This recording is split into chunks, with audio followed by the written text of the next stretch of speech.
ప్రకాష్ అన్న official YouTube ఛానల్కు స్వాగతం సుస్వాగతం. ఈరోజు మనం కొత్తగా APDSC Andhra Pradesh DSC maths content daily test అంటే ఒక 10 ప్రాబ్లమ్స్ ప్రతి చాప్టర్ నుంచి ఒక ప్రాబ్లమ్ని మీకు అందిస్తాలనే ఉద్దేశంతో డైలీ టెస్ట్లు కూడా మీకు అందిస్తూ ఉంటాను. ఎందుకంటే మీరు అందరూ కూడాను ఈ కంటెంట్ అన్నీ కూడా మీరు ఎగ్జామ్ పేపర్లో చక్కగా నేను పంపిస్తాను. ఆ ఎగ్జామ్ రాసి ఈ ఆన్సర్లు చూసుకోవచ్చు. ఓకేనా? సో ఇలా ఏపీడిఎస్సి మ్యాథ్స్ కంటెంట్ డైలీ టెస్ట్లు కూడా కొన్ని నిర్వహిద్దాం. సుమారుగా మనం ఇన్ని కాదు కానీ నిర్వహించుకుంటూ వెళ్దాం. ఎన్ని అయితే ఎన్ని అవుతాయి. ఓకేనా? సో ఫస్ట్ ప్రాబ్లం చూడండి. -7/7/17 యొక్క సంకలన విలోమము ఎంత? ఇలా సంకలన విలోమం అనగానే అసలు ఏం భయపడాల్సిన పని లేదు. విలోమము అంటే వ్యతిరేకము, విలోమము అంటే వ్యతిరేకము, సంకలనము అంటే ఎడిషన్ అంటే కూడిక, సంకలనము అంటే వ్యతిరేకము. అంటే ఏమైంది ఇక్కడ జాగ్రత్త చూడండి. ఇక్కడ -7/17 యొక్క సంకలన విలోమము అంటే వ్యతిరేకము, ఇన్వర్స్. ఎడిషన్ ఇన్వర్స్ అంటే ఏంటంటే ఏం లేదు, ఇక్కడ మైనస్ ఇచ్చాడు అనుకోండి, ఇక్కడ వెంటనే విలోమము సంకలన విలోమం అంటే +7/17 +7/17 అంటే ఇక ప్లస్ అయ్యి అవసరం మనం దీనికి ప్లస్ లేకపోయినా దానికి ఏమనొచ్చు ఇప్పుడు 7/17. ఓకే, ఆన్సర్ ఇది ఇంకంతే.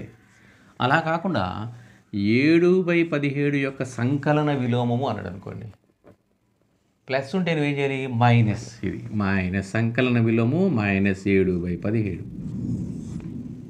ఇది సంకలన విలోమం, గుర్తుపెట్టుకోండి. సంకలన విలోమము ప్లస్ ఇస్తేనేమో -7/17, -7/17 ఇచ్చాడు కాబట్టి +7/17. +7/17 అంటే మనం ప్లస్ అనేది చెప్పవసరం లేదు, 7 ఉన్నా లేకపోయినా ఇక్కడ ప్లస్ ఉన్నట్టే.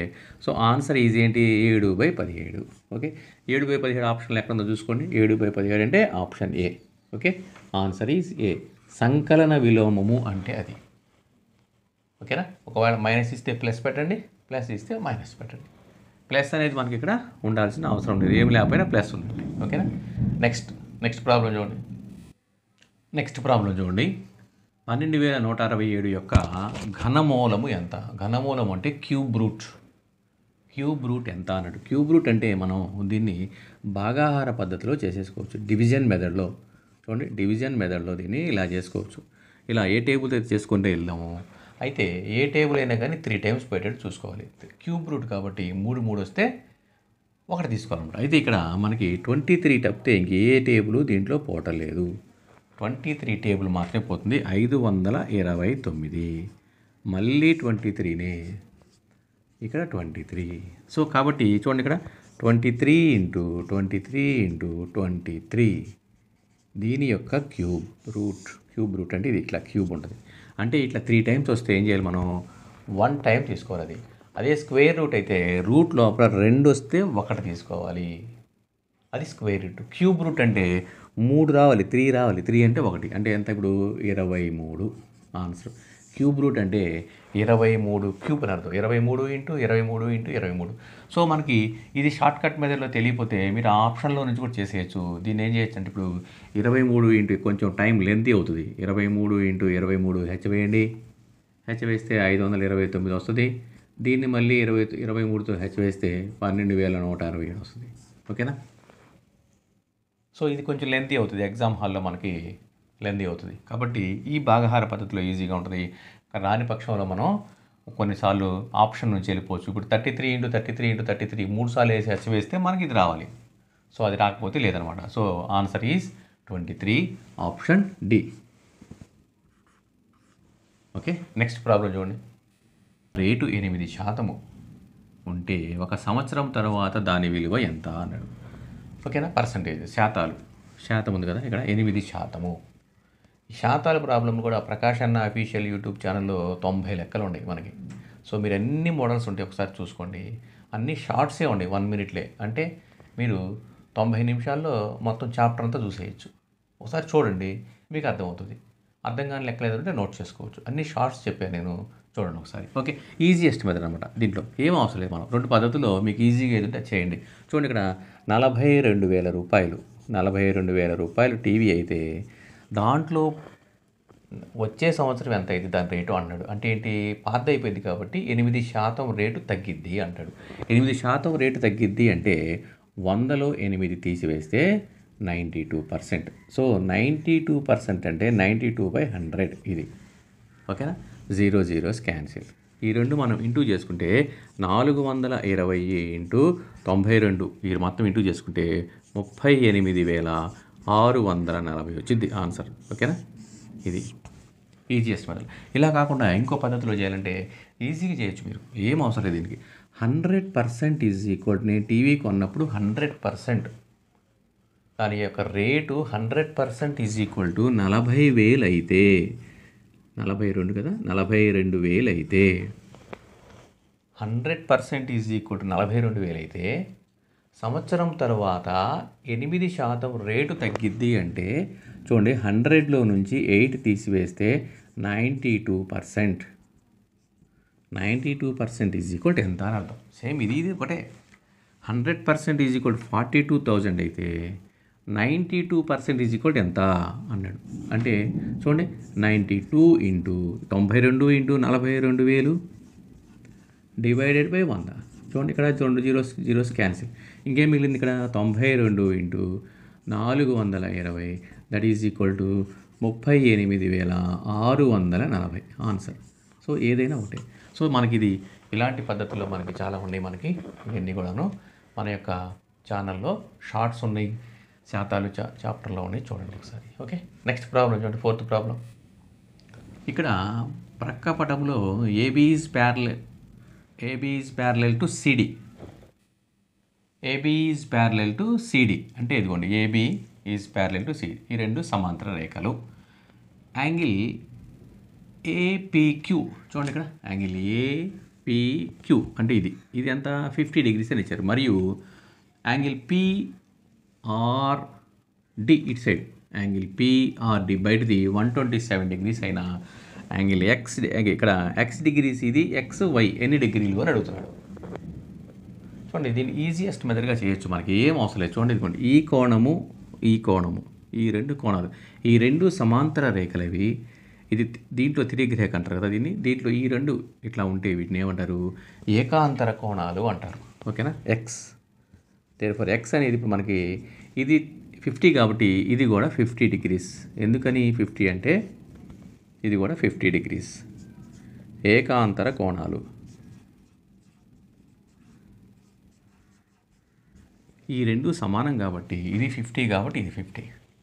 ఇంకోటి ఏంటంటే y కావాలి కదా, ఇది బాహ్య కోణం. అంటే బయట త్రిభుజానికి బయట ఉన్నటువంటి కోణము లోపల ఉన్న కోణాల మొత్తానికి సమానము. ఈ కోణం కదా, ఇదంతా కోణం అనుకోండి. ఈ కొద్ది బాహ్య కోణం ఇదైతే అంతర్కోణం లోపలికి వచ్చింది. ఈ బాహ్య కోణము లోపల ఉన్న రెండు కోణాల మొత్తానికి సమానము. అంటే ఈ రెండుకి సమానం అంటే ఈ రెండు కూడితే ఎంత రావాలి మనకి, 127 రావాలి. చూడండి ఎట్లా వచ్చిందో. ఇప్పుడు y రావాలంటే 127 మైనస్ 50. 127లో నుంచి 50 తీసివేసామనుకో, ఇక్కడ చూడండి 77. సో 77 degrees ఇది y అనేది 77 degrees. అలా కాదు, అలా కాకపోయినా ఇంకో పద్ధతిలో కూడా చేయొచ్చు. ఏముంది, ఇప్పుడు చూడండి, ఇది ఏకాంతర కోణాలు అంతమంది ఫిక్స్. ఎక్స్ అనేది 50 అనేది వచ్చేసింది. ఇక్కడ చూడండి, ఇక్కడ ఇది ఒక సరళ రేఖ మీద సరళ కోణము అంటారు. ఈ మొత్తం ఎంత ఉంటుంది, ఒక సరళ రేఖ మీద కోణం మొత్తం ఎంత తెలుసు, ఇది 180 degrees మొత్తం.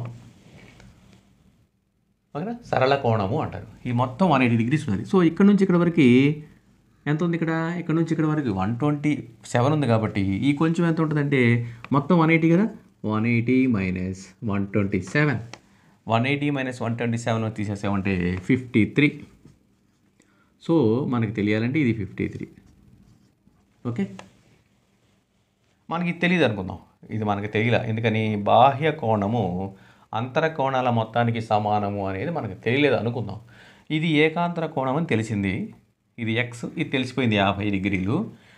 ఇది ఎట్లా వస్తుంది, ఇది సరళ కోణము అంటారు. సరళ కోణము అంటే 180 degrees.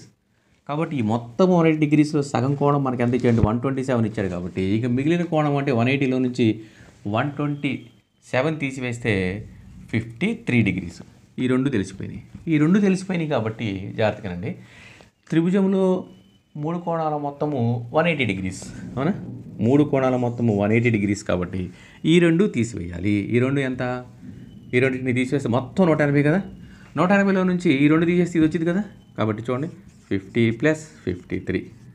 ఈ రెండు తీసేసాం అనుకోండి 180 - 103 డిగ్రీస్ కాబట్టి 77 డిగ్రీస్. అదే కదా వచ్చింది. ఇది 77 డిగ్రీస్. ఓకేనా? ఇదేమో ఎక్స్ ఏమో ఏకాంతర కోణాలు కాబట్టి 50 డిగ్రీస్, వై ఏమో బాహ్య కోణము అంతర కోణాల మొత్తానికి సమానం అనే ఒక రూల్తో ఇది 77 డిగ్రీస్ వచ్చేసింది.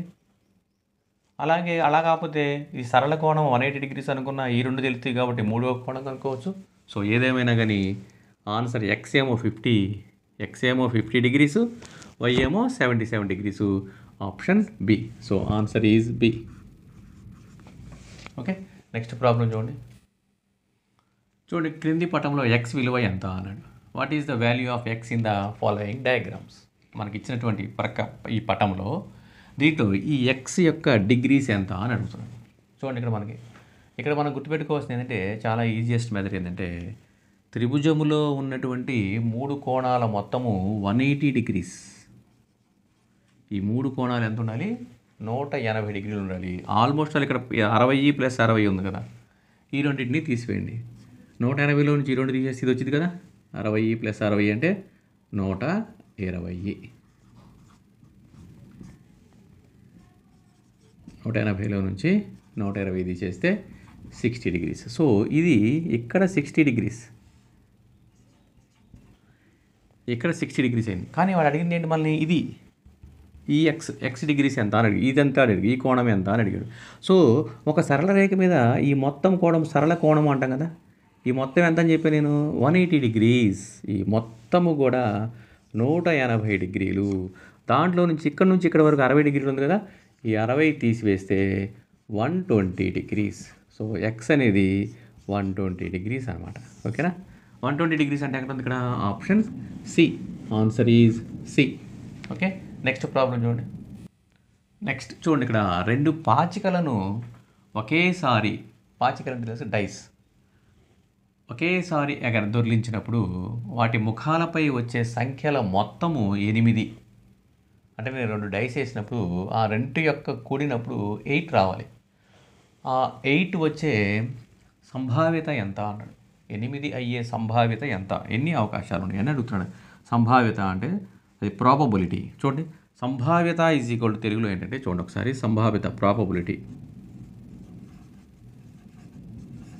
సంభావ్యత ఈజ్ ఈక్వల్ టు అనుకూలించే ఘటనల సంఖ్య.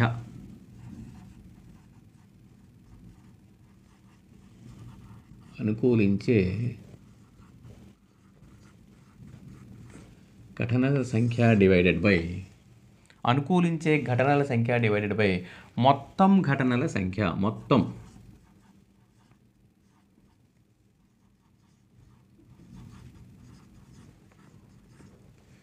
ప్రాబబిలిటీస్లో కూడా 2 వీడియోస్ ఉన్నాయి మనకి ప్రకాష్ అన్న అఫీషియల్ యూట్యూబ్ ఛానల్లో. ఆ 2 వీడియోస్ని కూడా ఒకసారి మీరు చూస్తే అన్ని రకాల ప్రాబ్లమ్స్ నేను కవర్ చేశాను. ఒకసారి చూడండి. అయితే చూడండి, ఇక్కడ అనుకూలించే ఘటనల సంఖ్య ఏంటి? 8 రావడానికి అనుకూలాలు. అది ప్రాబబిలిటీ ఈజ్ ఈక్వల్ టు, చూడండి, సంభావ్యత is equal to number of E. అనుకూలించే ఘటనలు అంటే number of E divided by number of S. మొత్తము నెంబర్ ఆఫ్ ఎస్ అంటే మొత్తం ఘటనల సంఖ్య. మొత్తం ఎన్ని అవకాశాలు ఉన్నాయి నేను వేయటానికి. నేను ఆ 2 పాచికలు వేసినప్పుడు ఎన్నిసార్లు వేరుగా పడుతుంటుంది అవకాశాలు అంటే అది. అయితే 8 రావడానికి చూడండి ఒకసారి. నేను ఫస్ట్ దాని మీద 1 పడింది అనుకోండి, అదే నెంబర్ ఆఫ్ ఈ. అనుకూలించే ఘటనల సంఖ్య అంటే నెంబర్ ఆఫ్ ఈ. అంతే, చూడండి ఒకసారి జాగ్రత్తగా. ఫస్ట్ది నేను 1 పడింది అనుకోండి, రెండో పాచిక 6 పడినా కూడా 2 కూడితే 7 వస్తుంది కాబట్టి అది పనికిరాదు. 2 తీసుకోండి. 2 పడింది ఫస్ట్ది. నెక్స్ట్ అది 6 పడింది అనుకోండి, ఈ 2 యాడ్ చేస్తే 8. ఓకే, అలాగే ఈసారి 3 తీసుకుందాం. 3 పడింది అనుకోండి ఫస్ట్ది. 3 పడితే సెకండ్ది 5 పడాలి, అప్పుడు 8. అలా కాకుండా 4 పడింది, సెకండ్ కూడా 4 పడితే 8. అలా కాకుండా 5 పడింది, 3, 8. ఓకే, తర్వాతది 6 పడింది, 6 పడింది అనుకోండి, 6 పడితే 2. చూడండి ఎన్ని వచ్చినాయి మనకి ఇక్కడ. సో 1 2 3 4 5 ఈ 3 మనం యాడ్ చేస్తే 8 వస్తుంది. ఇవి 2 యాడ్ చేస్తే 8 8 8 8 8. ఇంకా ఛాన్స్ లేదు.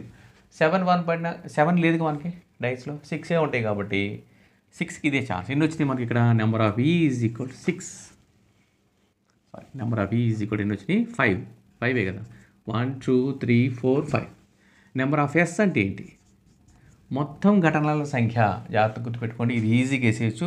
దీనికోసం మనం ఏం చేయవసరం లేదు. మొత్తం ఘటనల సంఖ్య number of S is equal to పాచికకి ఎన్ని ముఖాలు ఉన్నవి, ఎన్ని సైడ్స్ ఉండవి అంటే 6 సైడ్స్ ఉంటాయి, 6 ముఖాలు ఉంటాయి. గుర్తుపెట్టుకోండి, ఒక పాచికకి 6 ముఖాలు ఉంటాయి. నెంబర్ ఆఫ్ ఎస్ అవుతుందంటే ఎన్ని ముఖాలు ఉన్నాయో వేసుకొని ఎన్ని పాచికలు, ఎన్ని డైస్, 2 డైస్ కాబట్టి పైన స్క్వేర్ ఇవ్వండి. ఒకవేళ 3 డైస్ అనుకోండి, 6 to the power of 3 కాబట్టి ఇక్కడ ఏమవుతుందంటే ఇక్కడ 6 × 6 6 36. Number of S is equal to 36.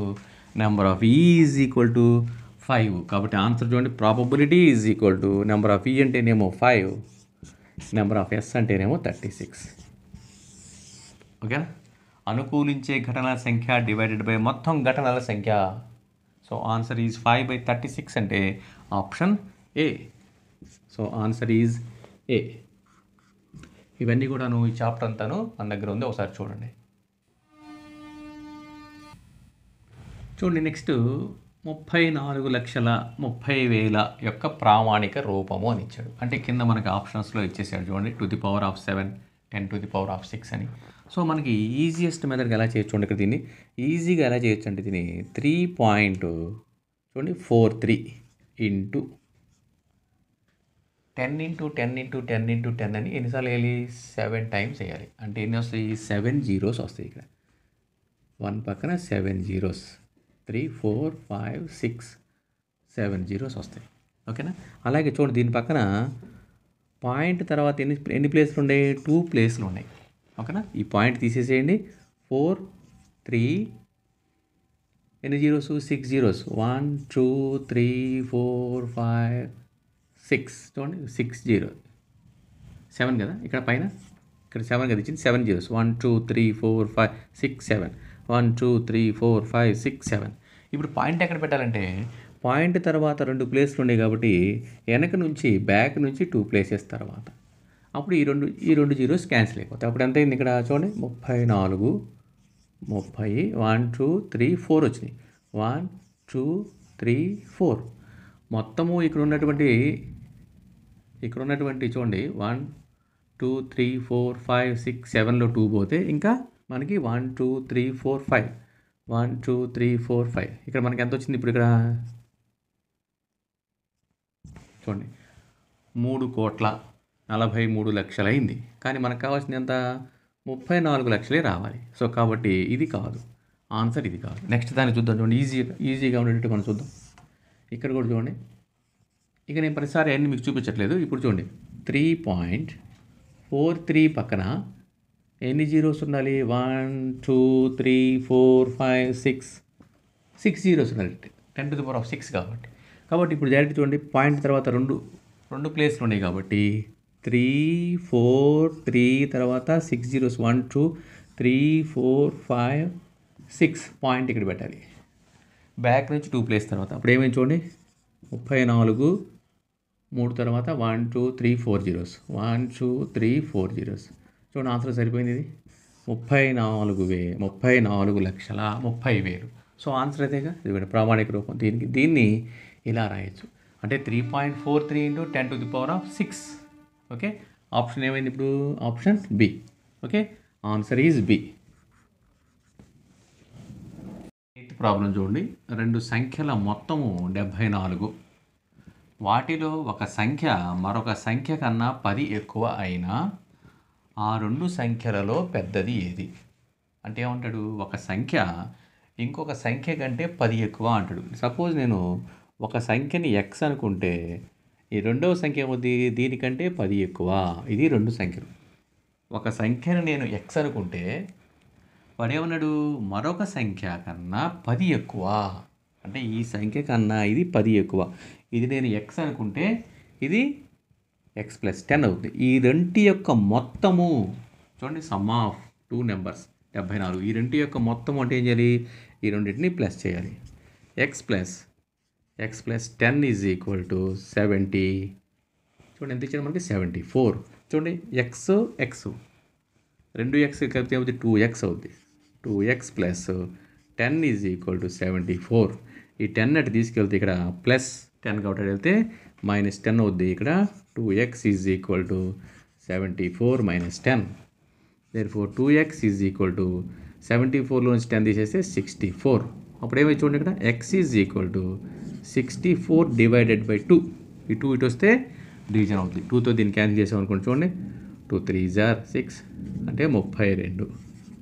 So ఇక్కడ మనకేమైంది, రెండు నెంబర్స్ ఈ కదా, మనకి రెండు నెంబర్స్లో ఎక్స్ అంటే అంత ఇప్పుడు 32. ఇది చూడండి, ఇదేమో 32. ఒకటేమో ఎక్స్, ఒకటేమో ఎక్స్ ప్లస్ 10. ఇది మనం అనుకుంది. ఈ ఎక్స్ వాల్యూ ఎంత వచ్చేసింది, 32 వచ్చేసింది. ఇది 32. ఇక్కడేమవుద్ది, ఇది 32 ప్లస్ 10 అంటే 42. కాబట్టి ఒకటేమో 32, ఒకటేమో 42. సో వాటి రెండు సంఖ్యల్లో పెద్ద సంఖ్య, రెండు సంఖ్యలో పెద్ద సంఖ్య కాబట్టి 42. So answer is 42, option C. So answer is C. Okay, next problem చూడండి. నెక్స్ట్ 9th ప్రాబ్లంలో p of x is equal to 5x minus 4x square plus 3 అయినా p ఆఫ్ -1 అంటే x ప్లేస్లో -1 పెట్టాలి. చూడండి ఒకసారి, p of x is equal to ఎంత ఇచ్చాడంటే 5x minus 4x square plus 3. ఇప్పుడు ఇక్కడ ఏమన్నాడు, p of -1 is equal to అంటే ఏంటి, x బదులు ఈ -1 పెట్టాలి. చూడండి ఇక్కడ 5 ఇంటూ -1 ఇది బ్రాకెట్లో పెట్టేసి, ఓకే. ఇక్కడ -1 మైనస్ 4 x బదులు -1 హోల్ స్క్వేర్ రాయాలి ప్లస్ 3. చూడండి x బదులు -1 హోల్ స్క్వేర్ ఉంది, అది రాసాం. ఇక్కడ చూడండి ఇక్కడ ఏమైంది, ఇది ఇక్కడ 5కి ఏం లేకపోతే ప్లస్ ఉన్నట్టు, ప్లస్ ఇంటూ మైనస్ మైనస్ అవుద్ది. 5 1 5 1 ఈజ్ 5. ఓకే, ఇక్కడ చూడండి ఇక్కడ ఏమైంది, -4 ఇంటూ ఇదే విధంగా -1. చూడండి -1 ఇంటూ -1 రెండు సార్లు రాయాలి కదా. Minus into minus plus 1 1 is 1 అయిపోయింది. కాబట్టి ఇది 1 అయిపోయింది, ప్లస్ 1 అయిపోయింది. ఇక్కడ ప్లస్ 3. సో ఇక్కడ చూడండి that is equal -5 -4 into plus 1 4 1 is 4 plus 3. ఈ రెండింటిని రెండు మైనస్లు కాబట్టి యాడ్ చేసి మైనస్ పెట్టాలి.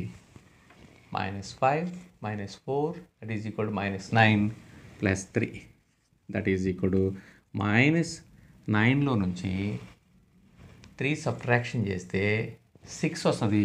బిగ్ నెంబర్ సింబల్ పెట్టాలి కాబట్టి 6. ఇలాంటి సింప్లిఫికేషన్స్ కోసము మన యొక్క ప్రకాష్ అన్న అఫీషియల్ యూట్యూబ్ ఛానల్లో ఎడిషన్, సబ్ట్రాక్షన్, మల్టిప్లికేషన్ అని సింపుల్గా కూడికలు, తీసివేతలు, హెచ్చవేతలు మీద 2 వీడియోస్ ఉన్నవి. అవి ఒకసారి చూస్తే మీకు ఇలాంటి సింప్లిఫికేషన్స్ అన్ని ఈజీగా అర్థమవుద్ది.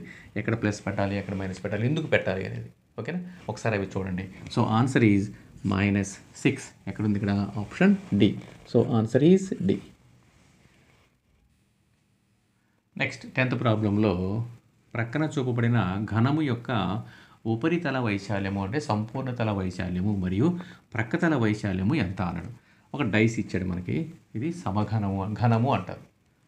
ఘనము యొక్క ఇక్కడ 10 సెంటీమీటర్ 10 సెంటీమీటర్ 10 సెంటీమీటర్స్ అని ఇచ్చారు. ఏమన్నాడు మనకి, ఉపరితల వైశాల్యము అంటే సంపూర్ణతల వైశాల్యము అని అన్నాడు. సంపూర్ణతల వైశాల్యము 6L². మొత్తము ఎన్ని తలాలు, ఉపరితలము అంటే ఎన్ని తలాలు ఉన్నాయి, మొత్తం 6 ముఖాలు. 6 ముఖాల యొక్క వైశాల్యము 6L². రెండోది ప్రక్కతల వైశాల్యము. ఓకేనా, ప్రక్కతల వైశాల్యము అంటే ప్రక్కన ఉండే 4 మొత్తం 4 ఫేస్లు కాబట్టి 4L². ఇదే ఫార్ములా సేమ్ అనమాట. అంటే 6L² 4L². చూడండి 6 ఇంటూ L అంటే ఇక్కడ 10 స్క్వేర్. చూడండి 6 into 10 into 10 that is equal 600 centimetre square. ఓకేనా, ఇది సంపూర్ణతల వైశాల్యం. ప్రక్కతల వైశాల్యం ఏమవుతుందంటే 4 into 10 square. 4 into 10 into 10 that is equal 400 centimetre square. అంటే సంపూర్ణ తల వైశాల్యం 600, ప్రక్క తల వైశాల్యమేమో 400. ఓకేనా? సో కాబట్టి 600, 400 ఎక్కడ ఉంది చూడండి, option A. So answer is A. Okay, DSC రాయించినటువంటి విద్యార్థులందరూ కూడాను ఇలాంటివి డైలీ టెస్టులు కూడా మీకు ఉపయోగకరంగా ఉంటుందని భావిస్తున్నాను.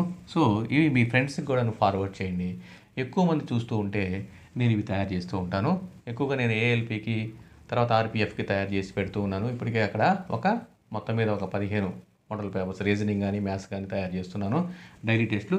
అలాగే ఏపీ మన డిఎస్సికి కూడా తయారు చేద్దామనే ఉద్దేశంతో ఫస్ట్ డైలీ టెస్ట్ 1 పెట్టాను. సో దీన్ని మరి మీరు ఎక్కువ మంది లైక్ చేస్తూ సబ్స్క్రైబ్ చేసుకుంటూ ఎక్కువ మంది వ్యూవర్స్ పెరుగుతూ ఉండి మీ ఫ్రెండ్స్కి కూడా పంపించుకుంటూ ఉంటే నేను ఇవి మీకు ఈ క్వశ్చన్ పేపర్ని నేను మీకు పోస్ట్ చేస్తాను, గ్రూప్లో అందరికీ అందుతుంది. దాని తర్వాత ఆన్సర్ వీడియో పెడతాను. సో మీరు ఎక్కువ మంది చూసినట్టయితే నేను ఇంకా నెక్స్ట్ రేపు కూడాను ఇంకొకటి డైలీ టెస్ట్ 2, డైలీ టెస్ట్ 3 ఇలా పెట్టుకుంటూ ఉన్నాం. అప్పుడు మీకు ఏ చాప్టర్లో అయితే వీక్గా ఉన్నారో ఆ మోడల్ ఎలా అడుగుతాడో అనేది చూసుకుంటూ మీరు ఫాలోఅప్ చేయొచ్చు. ఓకేనా? మీ అందరూ కూడా నాకు సహకరిస్తారు. ఈ యొక్క వీడియోస్ని మీ ఫ్రెండ్స్ అందరికీ కూడా ఫార్వర్డ్ చేయడమే మీరు చేయటమే పని చేస్తారని భావిస్తున్నాను. ఇట్లు మీ ప్రకాష్ అన్న. Thank you.